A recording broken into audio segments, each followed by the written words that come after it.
Chaque matin, la majorité des gens ouvrent les yeux et leur esprit les ramène immédiatement vers les soucis de la veille. Ces soucis sont connectés à des souvenirs, et ces souvenirs sont associés à des personnes, des lieux, des situations précises. Le cerveau se transforme alors en une vieille cassette qui tourne en boucle, rejouant inlassablement le même film jour après jour. Et voici la vérité qui dérange. Si votre cerveau n'est qu'une répétition du passé, alors dès l'instant où vous ouvrez les yeux, vous vivez déjà dans un monde qui n'existe plus. Chaque souvenir porte en lui une charge émotionnelle. Les émotions sont en quelque sorte les résidus de ce que vous avez vécu. Donc dès que vous recommencez à rejouer ces vieux films mentaux, votre corps réagit aussitôt. Vous ressentez le poids, la frustration, la tristesse, comme si tout cela se passait en ce moment même. La manière dont vous pensez et ressentez à chaque instant façonne ce que vous êtes. Elle définit votre personnalité. Et si tout votre monde intérieur est ancré dans le passé, alors sans même vous en apercevoir, vous construisez un avenir qui ressemble trait pour trait à ce que vous avez déjà vécu. Imaginons que quelque chose vous ait mis en colère hier. Vous vous réveillez aujourd'hui, votre esprit y retourne, et cette même colère vous envahit à nouveau. Recommencez pendant 2 jours, et les gens pensent que vous avez passé une mauvaise semaine. Faites-le pendant 1 mois, et on commence à vous qualifier d'irritable. Continuez suffisamment longtemps, et cette colère cesse d'être quelque chose qui vous est arrivé, elle devient qui vous êtes. Voilà à quel point la pensée répétitive est puissante. Vos pensées écrivent silencieusement l'histoire de votre vie. Et la plupart des gens ne voient même pas ce processus se dérouler. Parce que voici à quoi ressemble une matinée typique. Vous vous réveillez, vous attrapez votre téléphone avant même d'avoir pris une respiration, vous faites défiler les réseaux sociaux, vérifiez vos messages, parcourez les actualités, et en un instant, vous vous êtes reconnecté à tout ce qui vous est familier. Ensuite, vous suivez la même routine, même côté du lit, même café, même trajet, même visage, même conversation, même déclencheurs émotionnels, tout tourne en mode automatique. Au moment où la plupart des gens atteignent la mi-trentaine, environ 95% de ce qu'ils sont fonctionne en pilote automatique. Comportements habituels, réactions émotionnelles automatiques, croyances inconscientes sur eux-mêmes et sur le monde. L'esprit conscient, ce maigre 5% qui dit « je veux changer, je veux mieux », il ne fait pas le poids face à l'immensité de cette programmation. C'est comme envoyer quelqu'un qui n'a jamais touché une barre de fonte affronter un champion olympique d'haltérophilie. Le déséquilibre est aussi radical que ça. Alors comment briser réellement ce cycle ? La réponse réside dans le fait de passer sous l'esprit analytique, cette couche qui sépare la conscience du subconscient. Et le chemin le plus direct pour y parvenir, c'est la méditation.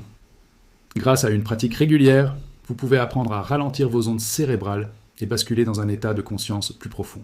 Dans cet état, vous accédez au système d'exploitation, l'endroit où un changement réel et durable devient possible. La plupart des gens attendent un moment de rupture, une alerte santé, une crise, une perte, avant de décider de se transformer. Mais pourquoi attendre que la douleur soit votre professeur ? Vous pouvez grandir à travers la joie et l'inspiration tout aussi puissamment qu'à travers la souffrance. Le choix vous appartient. Le problème, c'est que la majorité des gens vivent dans un état de survie permanent et diffus. Le stress est devenu leur point de départ. Et depuis cet endroit, l'esprit scrute constamment les menaces, anticipe le pire et sélectionne inconsciemment les résultats négatifs parmi toutes les possibilités infinies que la vie offre. C'est comme être assis devant un menu illimité et commander systématiquement le plat le moins appétissant. Et chaque fois que vous rejouez un souvenir douloureux, votre cerveau et votre corps réagissent comme si cet événement se produisait en ce moment précis. Les mêmes substances chimiques sont libérées, les mêmes signaux émotionnels sont envoyés, les mêmes réponses physiques se déclenchent.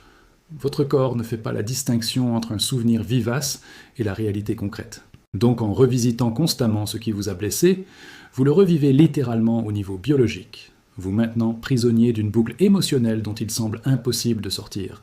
Mais c'est là que les choses deviennent fascinantes. Dans un état méditatif profond, vous pouvez commencer à concevoir consciemment une nouvelle version de votre vie.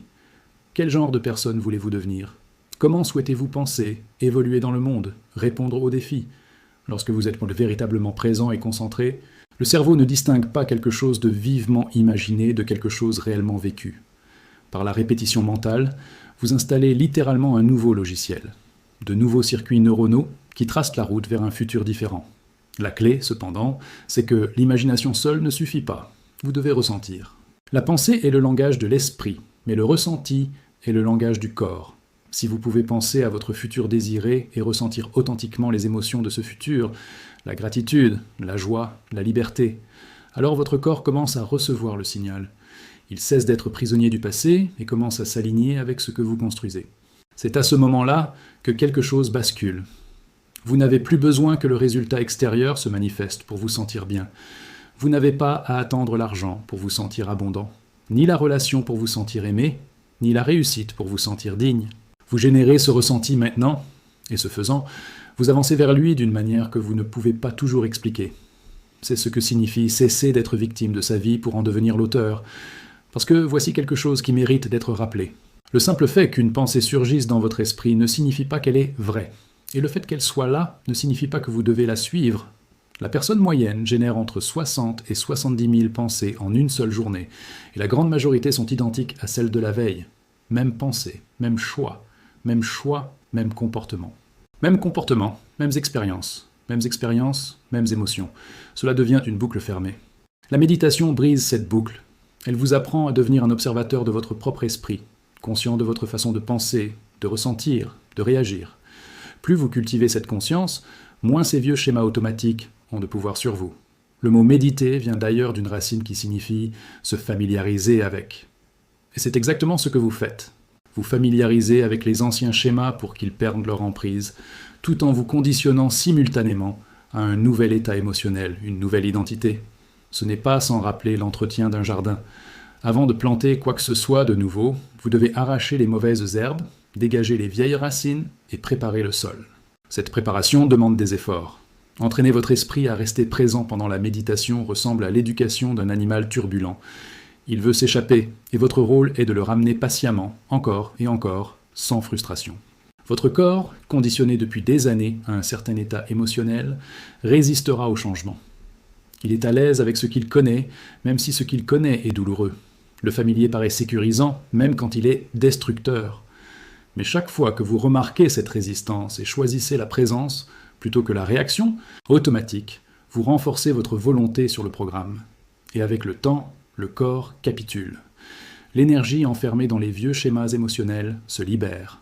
Vous passez de la matière à l'énergie, de l'immobilisme à la liberté. Même une semaine de pratique sincère peut commencer à révéler une version différente de vous-même. Vous vous surprendrez à réagir autrement, à faire des choix différents, à vous étonner vous-même. Cela ne se produira pas du jour au lendemain, mais cela arrivera, si vous persévérez suffisamment longtemps pour que votre futur imaginé devienne votre réalité vécue.